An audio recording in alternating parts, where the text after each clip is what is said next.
the right tools in the community to be able to manage their healthcare, their mental health, and their social needs.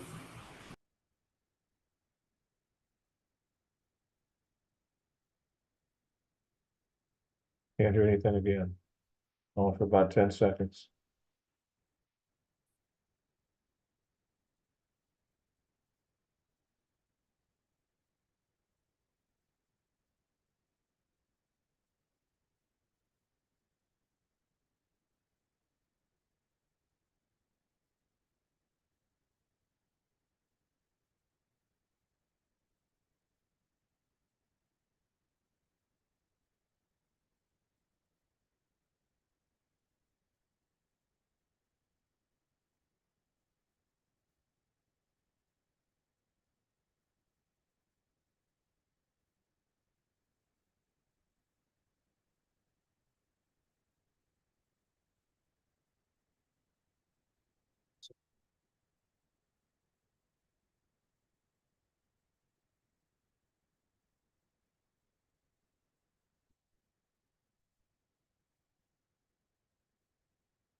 An elderly patient that's living alone and starting to decline in health slowly. We'll start seeing an increase in falls. We'll start seeing that maybe the second time we go, there's a little bit more garbage around. There might be things piling up in the house. That's a great referral to see if we can help provide some community research for that. Someone that we're responding to all the time because we're not able to get, we don't quite know what the root cause is. So that's why they're continuing to call. They're not getting plugged into the right places. And so we do have a handful of patients. We kind of call them the 2%ers. It's the folks that we've tried, the Hillary have tried, hospitals tried, community researchers have tried. We've tried everything. And unfortunately, sometimes those folks are just going to continue to use the system the way they use it. Doesn't mean I won't give it a try, but sometimes we have to kind of reset for a bit. Folks with mental health issues, the system is a little bit difficult to maneuver. So being able to kind of help them get where they need to be. Patients in facilities, we have a couple of interventions. We have 2 assisted living, 2 memory care, and 2 skilled nursing facilities, and a lot of adult family homes. And so we're in places all the time. We want to make sure that the citizens of our district are getting the care that they need in those facilities. So if we feel like they're not, then we report that to the appropriate folks. People that need education on chronic medical conditions. People go to the hospital, they're already on 10 medications, and they come out with 16. So being able to help provide some of that education if they feel like that's overwhelming. We kind of started the program with saying to people, if you see something, say something. If it just felt like, it's the first time you went, but either the patient said something that sort of caught your eye that maybe this person needs a little bit more, but they've only called us once. It doesn't have to be till the 50th call to get a referral. So we kind of came up with actually the care program out at Central Peters, came up with a referral guide for free. We do have a lot of new people. Since I've been hired 2 years ago, we're over 50 new firefighters, young people, paramedics. So this kind of just helps them have you posted at every station. So when they're coming back and doing their report, it's like, oh, hey, maybe that person does fit into one of these categories. Obviously, it's not exhaustive, but folks might need help with transportation and food, resources for services for medical equipment, hospice, or placement if they're interested in adult animal placement or assisted living. So what we've learned so far, we officially started April 18th, 2022. I take referrals from crews only at this point. There's no referrals. If you get something that you need, don't call me up. I'm not going to tell them no. But right now, I'm in Department of 1, so internal only. have done about 950-ish patients, referrals officially. Some of those people are from chronic users, so that amount represents a little bit lower amount of patients, actually. But, our service area has patients of all ages, a couple of months old, all the way up to, I think, the oldest that it has 104. We do have a high level of mental health and substance use. Also, I try to keep up with the most current stuff that I can in the community, and when I either find a new resource or something that the crews might be able to do on Zoom, then we'll do some education on that for them. I am available. I'm not dispatchable per se, but the crews can call me for seeing them. We can talk through things if there's something that I need to come out and visit. My part is not the emergency side. Mine is more of the referral side after the call has ended.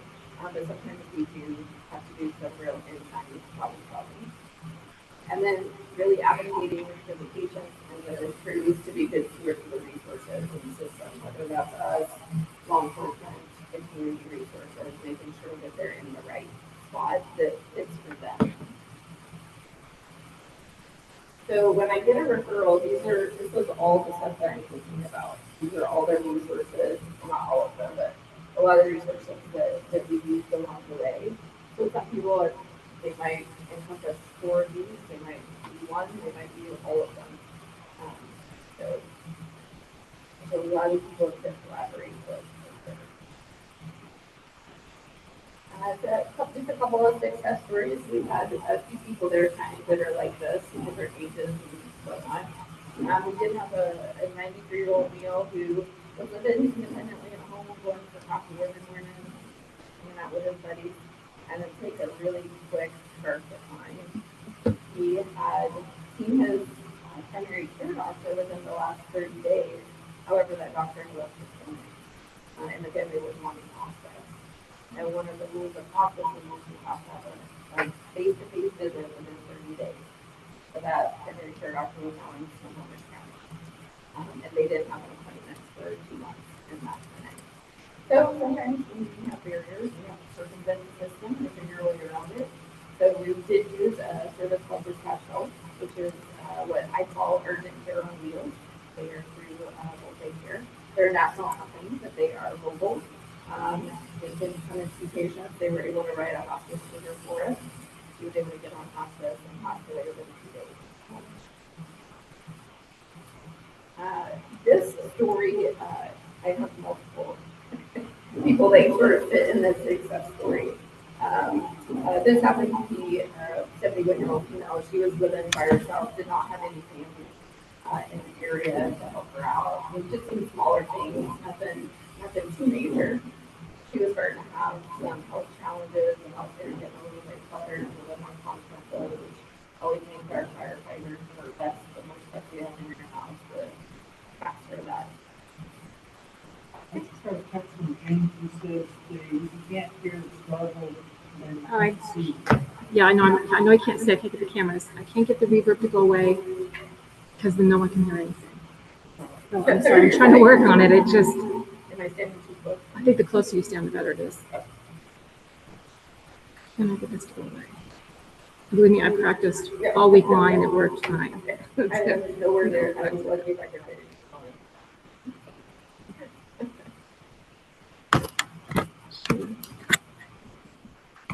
So there is a group in the community called Insert. They are with Comprehensive Life Resources.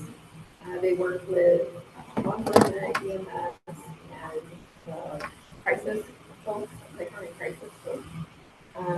They're able to provide mental health professionals, substance use professionals, they have a psychiatric nurse practitioner that can actually do assessments and do prescriptions. And it's a free service to the community. It's through County Human Services.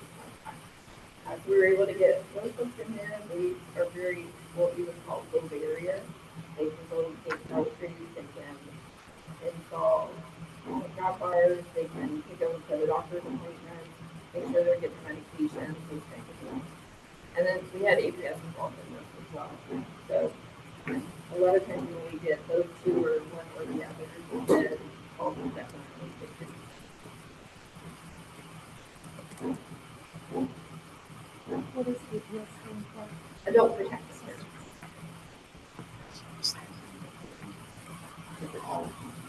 think it's essential for them. So for the cruise, I just do like a monthly educational newsletter just on pieces and parts of the healthcare system sometimes. They're very episodic, they're getting called looking, trying to figure things out. They might not have history on the patient, they might not know that it's services that are available. So we do education on that.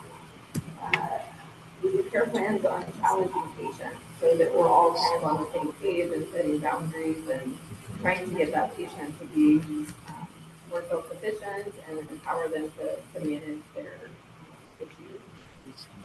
Do education on certain pieces of the healthcare system, like crisis system. We've had some changes in the county crisis system. Community resources students while they're on the scene, and then doing station visits and kind of ongoing communication with them and checking.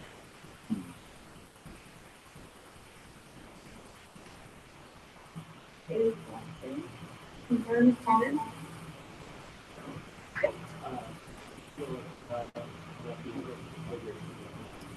I am team of one. So I am a budgeted position, so I'm not grant funded. So which is great. And right now it's manageable. January, if you ask me in January, I average about 40 patient referrals. January I had 67, and I would have loved out of it. It's just some referrals are a couple of phone calls, and I have them on my list for 2 weeks, and they're good. Some of them are a little bit more labor intensive, or sometimes what we'll see with patients when we try the intervention, they do okay for a little bit of time, and then they'll start increasing like suffering has changed. There's another intervention in place.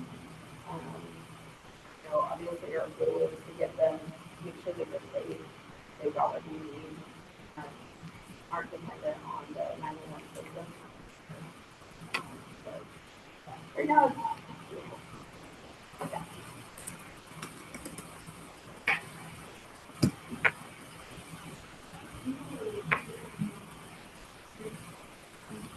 yeah.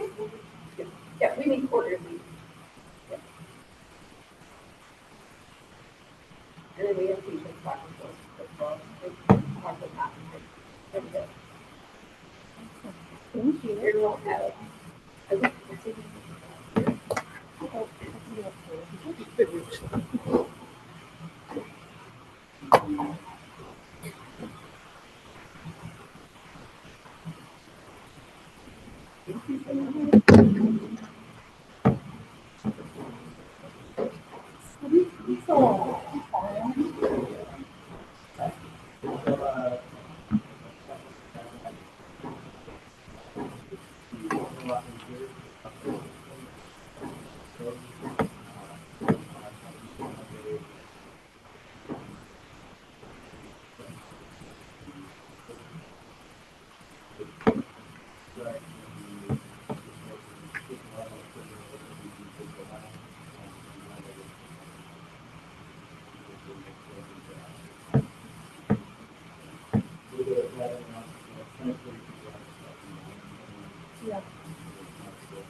Was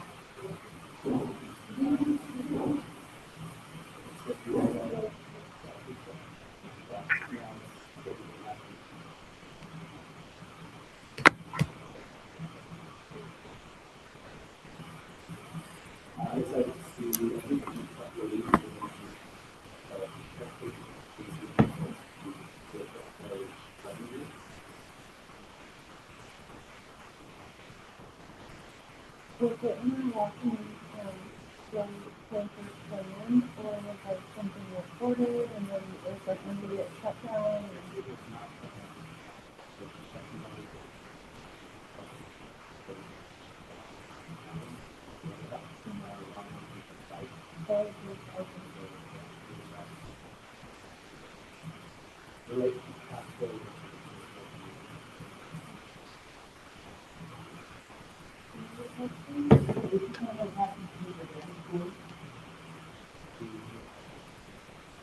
Alan asked, last time, about this, city staff report on the website, it looked like it was going.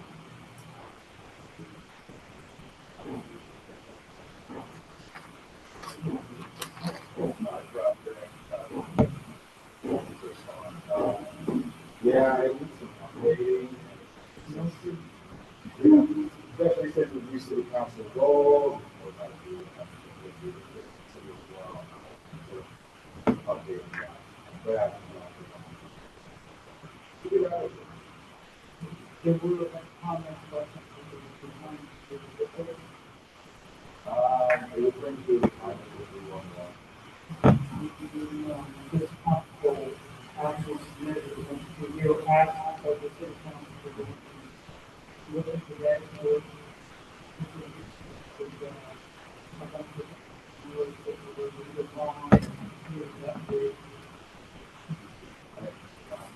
but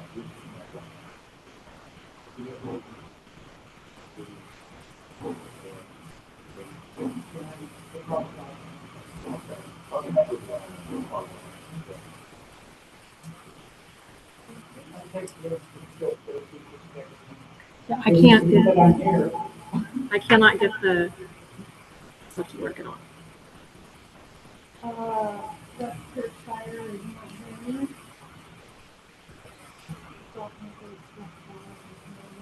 Okay. Legal TV. I just also. all right.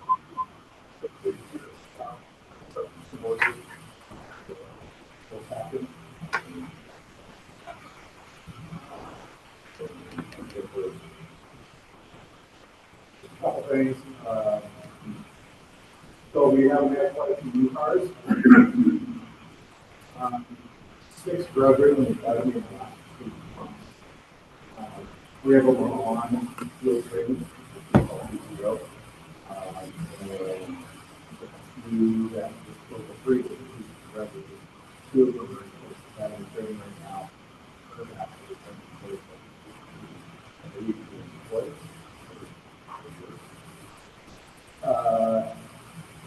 Let's see, it's been so much up since July 20th, so Sergeant Mark has been, putting contact with purpose. So we're all moved ahead for that.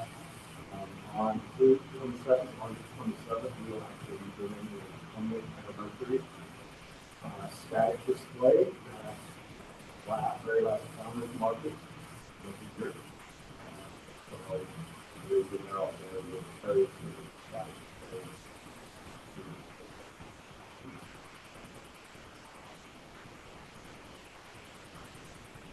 Chief report. So just a brief overview. So for year to date, person plans, we are currently down 21%. Property crime around 36%. Overall,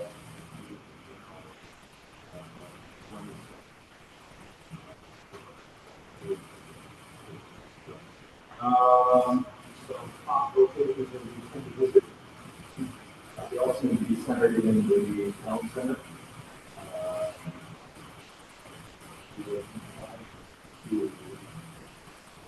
From the top five, 2 and 5.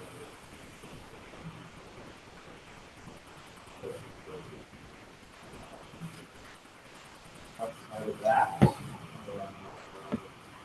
today we have a major incident. At the vehicle led with something episode. We hit off the road and shoot it off the top of a natural gas pipe. So we did a quick response to the whole. There is a sort of evacuate everybody in the area. Yes.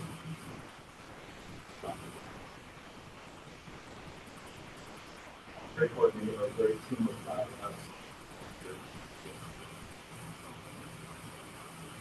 Outside of that, right, that would be something very, very national, United Heaven, FBI national side of it, which is fun.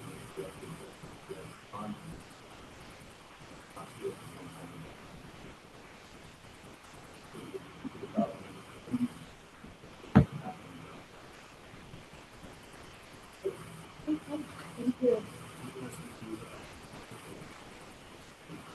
Yeah, so we've done, I think in the last couple of months, I know we've done one for sure, they're always successful.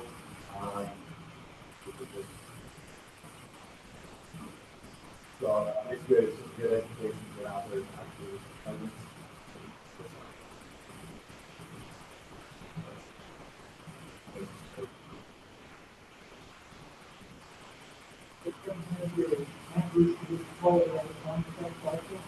No, we'll have just our normal places that always have out there, which will be very similar to what we do.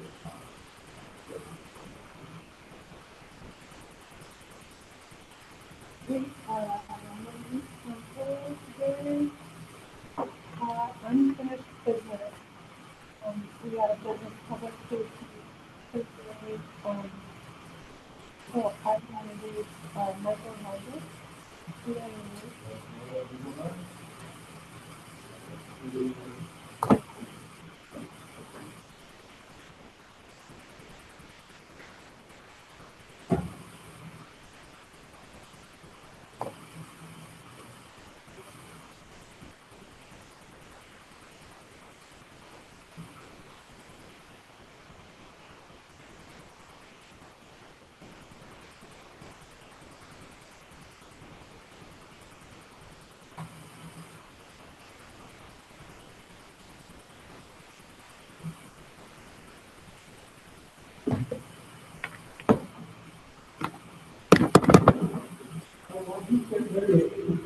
Just have some questions, I think for the rest of you.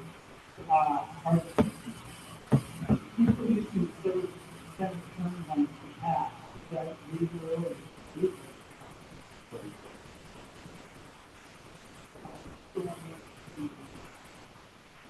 I would expect someone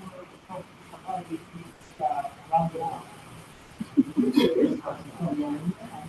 Yeah, not anything. Yeah. Oh, I think you've got a top and zero. Yeah.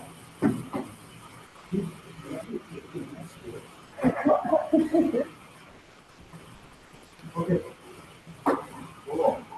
We can't hear it talk, so. All right, so hello everyone, I'm Michael Vargas, I'm the Assistant Policy Analyst with the City of Lakewood. Thanks for having me today. So every 2 years, the city conducts a community survey. And this year, we most recently conducted the 2024 National Community Survey. It's a very broad survey, goes over a number of policy areas in the city, sort of gauging folks how they feel about this. I'll give a brief overview. This is our fourth year of surveying since 2015. We partner with called Qualcomm National Research Center. They're a national recognized research firm.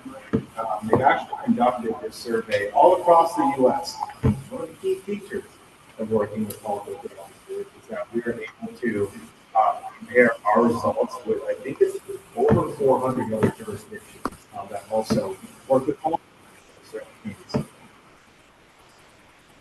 So for the results analysis, I know that the amendments included in the package tonight. Just to give a brief overview, we'll find that a lot of the analysis is focused on equity. We'll find that equity is actually inside of multiple sort of city council's goals, the current ones anyway, 2021 to 2024. So I didn't notice that's that sort of emphasis behind the analysis. And just more on equity here, that the city council adopted a statement on equity back in 2021. We are committed to identifying and eliminating systemic racism. You'll see that a lot of the results within the packet, including in these tables as well, we'll see results disseminated by race. Just to sort of see what's going on and identifying the systemic racism in the city. So, let's go here.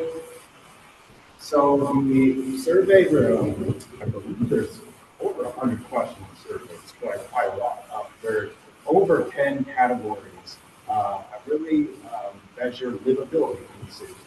Just to name a few, we have public safety, mobility, inclusivity and engagement, how utilities are working for folks, economy is going for the average folks in the city, our parks and recreation programs are going, and so. Okay, just to give an overview of sort of how the survey was administered. So you'll see here that this is our survey recipient map. We went ahead for survey purposes and used police precincts in order to geographically sort of break up responses and see what's going on. To go over here, and folks can see that right well. This year, 2024, we actually have the largest sample size we've ever done for communities in the city. With our sample size of 6,000 households. And you'll know that, we are about, I think about 63,000 population, so pretty substantial sample size. Think about that, roughly 10%.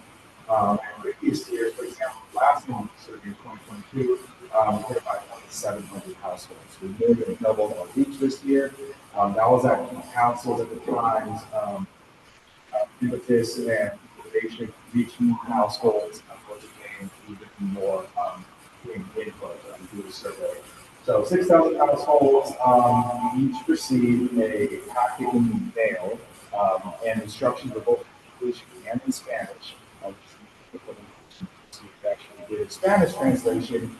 We have a pretty robust Spanish community here in Lakewood, and Spanish is one of the top other languages spoken. So physical mailer, instructions in English and Spanish, how to take the survey were sent out. We got about 416 responses back, which is a return rate of about 8%. So sort of the flip side of having such a large sample size is that we've had the lowest return rate, if you will, in recent years of 3%.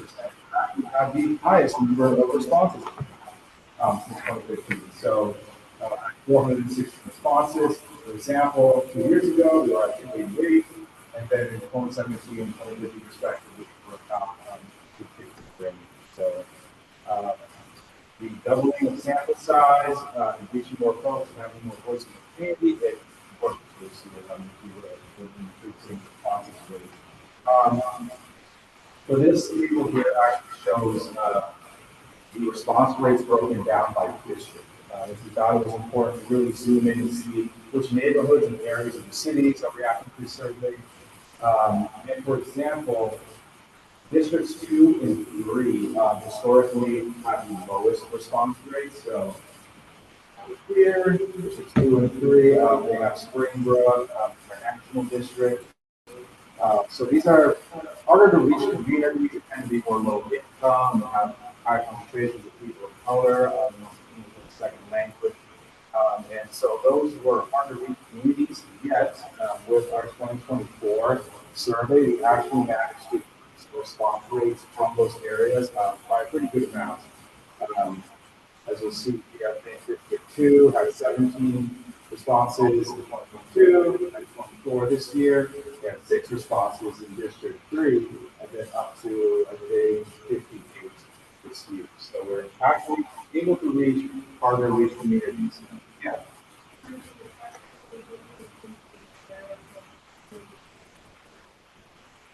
Correct, correct. So all these dots on this map actually show the number, actually show like which households. Yeah. Yes. Because that's where people live. Yeah. Yeah. That shows the concentration of households. Yeah. And actually, that brings up a point I forgot to mention is that we also did a sort of different survey implementation approach in order to reach harder to reach communities. We did something to the effect of for each of our 6 districts here, each of them would receive 1,000 surveys randomly. Whereas in the past, we would just look at the whole city and distribute, for example, the 2,700 surveys we did 2 years ago. We looked at the whole city and then just distributed them randomly. So by focusing on each district and ensuring that each district received 1,000 surveys, we were able to increase survey responses from harder to reach areas such as districts 2. So I think to your point, that's probably why there's so many, because there are large concentrations that within this little area, the surveyors ensure that 1,000 households randomly receive the survey. Yeah. So that explains for the very concentrated number of households that receive it. Yeah. So moving on here, this is a sort of sample demographics here. So surveyors, which is pretty industry standard, go ahead and apply some mathematical formulas in order to make sure that our sample size looks like our overall city. That's to make sure that our survey results are statistically significant. However, I thought it was important to actually look at, before they apply any formulas, who actually responded. And that would be this column, the unweighted column. So looking at respondents before weighting, tended to be white and female, 55 and over, live in districts 5 and 6, which contain Lake City, Lakes District, Oak Brook, and Silicon, and homeowners in detached housing. So those are the folks who actually responded to the survey. So I thought it was important to look at. On here.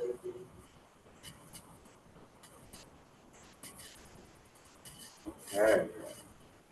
So as a part of the 10 areas of livability that the survey measures, each of those have a quality and importance question attached. For example, let's look at public safety, which tends to be number one concern of folks. So in the survey portion for public safety, there'll be a question that asks the respondent, how important is public safety to you in the city? It'll also ask them the quality of public safety in the city as well. So using those 2 questions and across the 10 categories of livability, the researchers went ahead and made this what I'm calling the quality and importance matrix, sort of a useful shortcut in sort of gauging how folks are thinking about those livability categories in terms of how important they are and the quality of them. So this sort of bottom quadrant here, these are areas which are very high in importance, but also lower in quality, which sort of like indicates that perhaps this is the policy area that folks or cities and services could really focus on. And public safety in the economy roughly landed in that quadrant here. So that's the most important quadrant in my mind, is that which one is the most important folks, yet folks rated lower quality compared to other areas as well.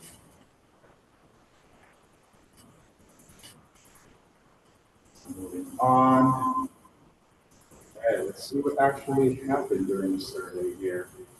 We have some rating increases. So looking at 2024 versus 2022, there were 12 rating increases. Not to name them all, but we have feeling of safety went up compared to the last survey. The more visible parks and recreation opportunities, which is signaling that the community is engaged and wanting to see parks and recreation opportunities around. So it's more important to them.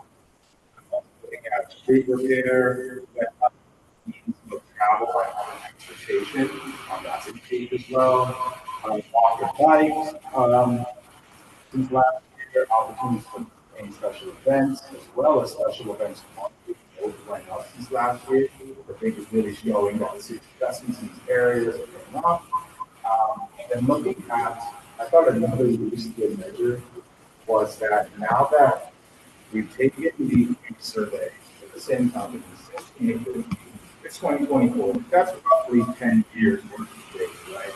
At that point, if we look at how we compare this year compared to the three survey happened, it's just sort of see how we're measuring up this year compared to long-term trends, probably past that, right? So looking at 2024 ratings this year compared to this three survey average to the three previous surveys, we've seen that we increase in the long term economic growth, the core things of parks and rec again.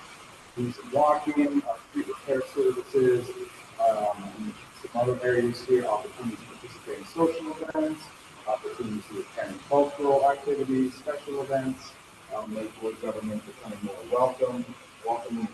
So this sort of compares how a trajectory to the long term over the past year.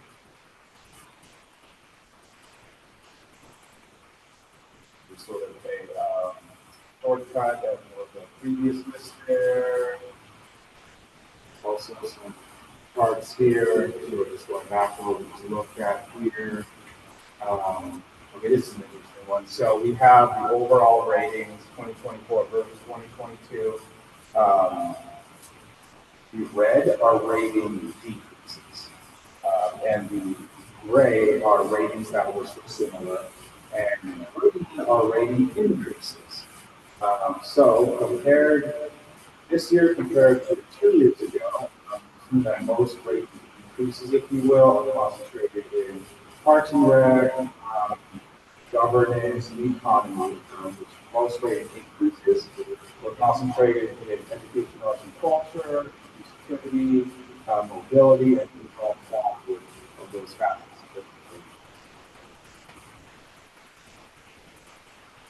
The three survey average, again, most ratings were similar to the three survey average this time around.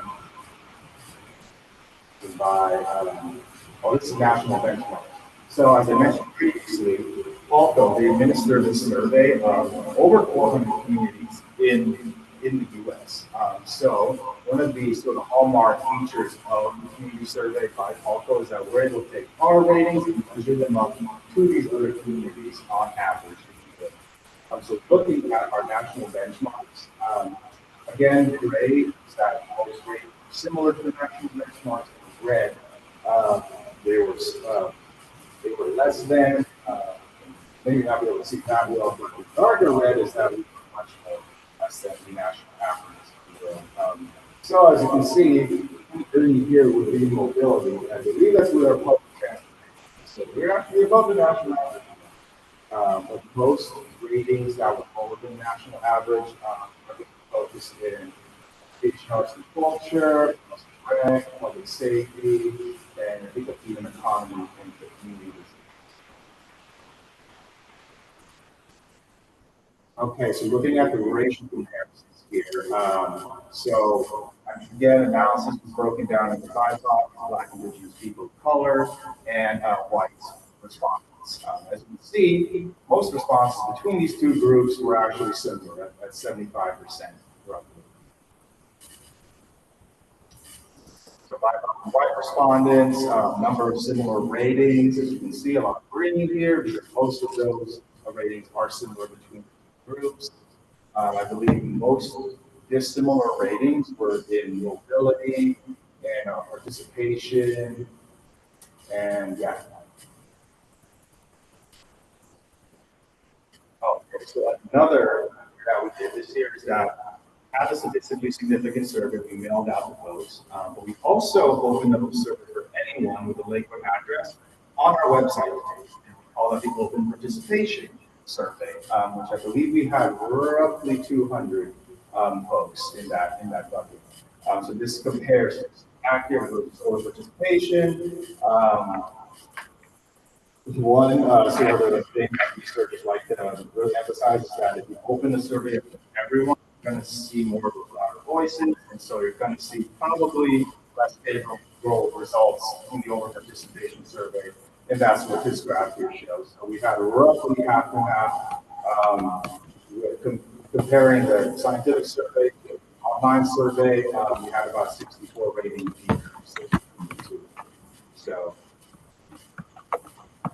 Okay, so to get into what I'm calling equity insights, if we could dive into any of these are based on just analysis I've done of looking at different responses between BIPOC and white respondents, and so these are sort of insights I pulled from that.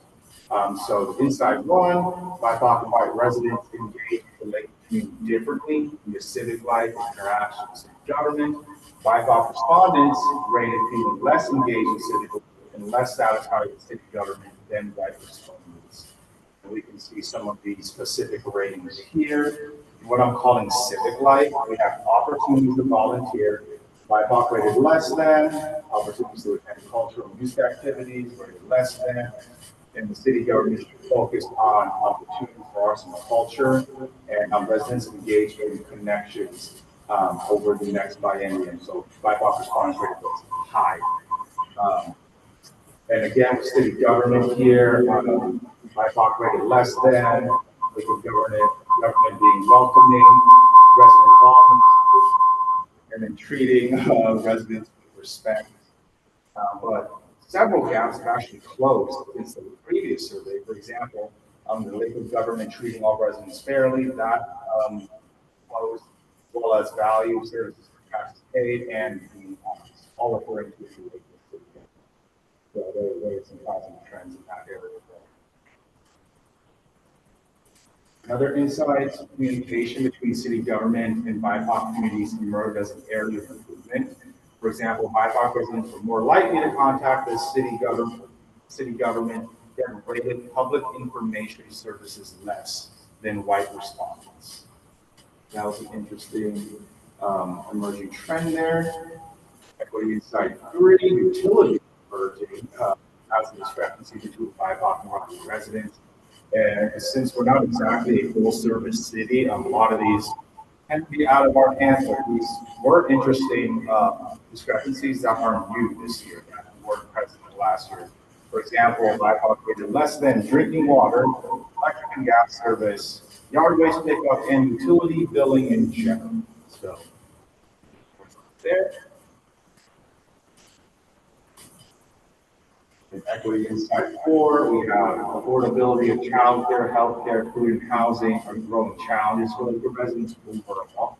It's the last survey, but they're especially impacting BIPOC communities. For example, overall these ratings decreased in 2022 with some racial gaps emerging, particularly in the areas of affordable quality healthcare, health services in the city, which offer those in the city, we're still interested to see. Availability of affordable housing, and then variety of housing options. And then the last one here, we have alternative transportation, alternative transportation differently. So we're talking about biking, walking, that sort of thing, anything outside of your single occupancy vehicle. There have been some discrepancies that popped up this year. Coupled with opportunities for improvement in access to those previously mentioned resources, points towards an opportunity for affordable mixed-use development. So we're talking about really implementing the city's downtown sub-area plan. I think will really address some of these discrepancies that we've seen so far. But in the realm of alternative transportation, See ease of biking, BIPOC rate that higher, as well as carpooling. The ease of public parking, BIPOC rated at less than, as well as traffic flow and major streets. Those were interesting transportation. As the executive summary, I'm going to go ahead and skip the public safety aspect here. So yeah, public safety. So there's an entire section on the community survey with a bunch of public safety related questions. They're all in your packet tonight, but here's an overview. 2024 ratings were mostly similar to the last survey in the realm of public safety. However, national benchmark comparisons are rated mostly lower or much lower, and that's sort of a trend we've seen with national, with the community survey over the years, is that we tend to trend lower than the national average, not only in 2022, but even looking back.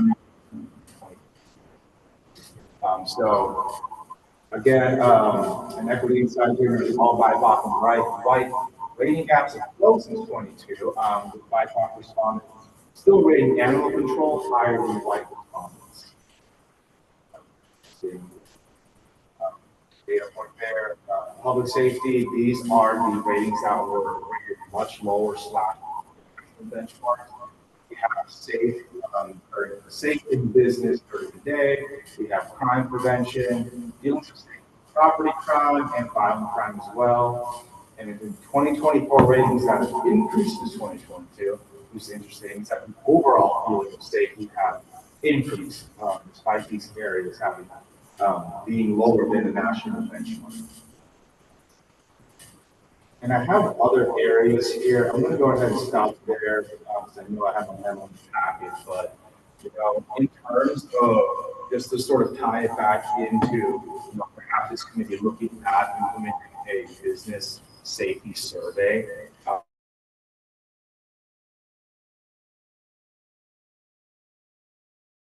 Although it does do specific to public safety survey as well. So that's something perhaps this committee would want to look into. But as we all know, they are a nationally recognized surveyor. And yeah, this was the latest rendition of the overall community survey in Lakewood. So I think we'll stop there and field any questions. Yep. Yeah. Got 130 more pages to go through. Yeah. There's some questions there that I thought the survey is designed to find give some direction to the city how they can improve. So we have things like there was a question about the library system, what the heck, we went way down, the library closed. Exactly. So, and that was the city. There's one like the economy, inflation, all the stuff that's going on nationally, wasn't caused by the city's action. So how do you determine what the survey shows, especially when it's compared to the national? Does the city need to address it? Like, the police department does a fantastic job and got a good reputation in the city, but you go to that hill on them. Yeah, so let me just speak to that. This is a very general, broad survey. I think you noticed in the packet, I think there's roughly 144 questions. It is up to the city to sort of par it down any way we see fit. Although we've tended just to keep the same questions throughout the years to measure those longer term trends. In the way, if you read the actual survey itself, it here and there does its best to sort of disseminate, okay, here are city services that you should rate, whereas it will ask other sort of non-related city service questions like the library, for example, or we've seen a lot of questions related to public health, for example, which is up to the state, right? The survey does attempt to do that, but perhaps in future renditions of the survey or perhaps fixed form, we could par it down even further to be that much more relevant to city services in Lakewood proper. So, yeah. Thank you. Yeah. Very valuable, gives us insight into the of my capacity, safety zone, not concerned.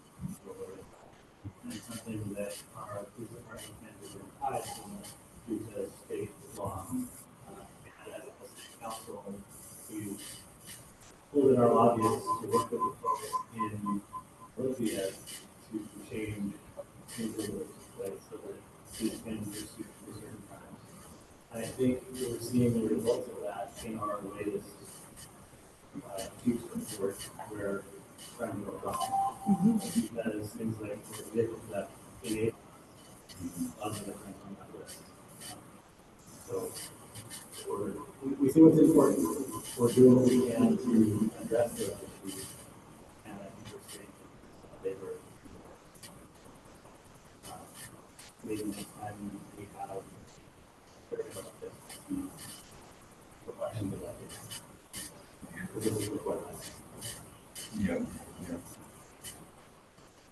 Yeah, I was not actually just to comment on that. This survey was done at the kind of at the very end of last year, like quarter four of last year, technically. So sort of, yeah, to Councilmember Lowersel's point, there have been a lot of development since then, right? We're looking at that 6 months ago. So, but yeah.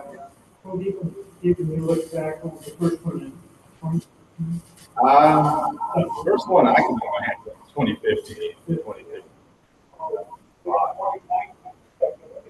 Exactly. And that throws a wrench in. Oh, yeah. Yeah. I don't see how you do your job. Yeah, it's hard. It's hard. Yeah, the pandemic definitely threw a wrench in all of these. Try to average it out again. Try to work with what we got here. So, yeah.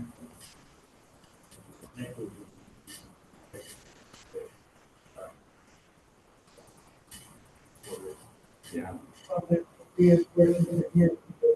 Survey that we were supposed to take over. And, yeah, so we were thought there was some stuff here. I'm not really sure we can correlate the two. Because I think somebody's smarter than me.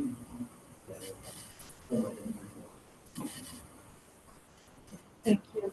Awesome. Thank you. Okay, the next thing on the agenda is, Martin is out.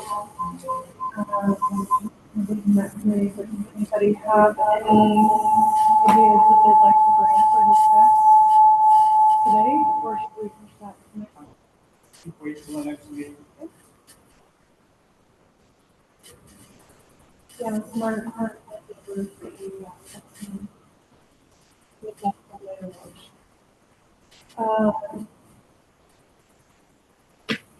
New business, it looks like our next meeting is August 7th. Is there any preview or? No, Joanna wanted everyone to know that she and Assistant Chief Unfred will explain the emergency plan at the August meeting. So they have something to report.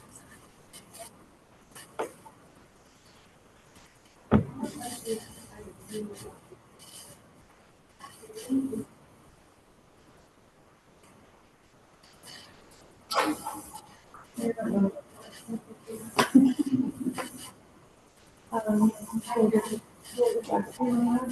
Here. You want a motion to adjourn? Sure.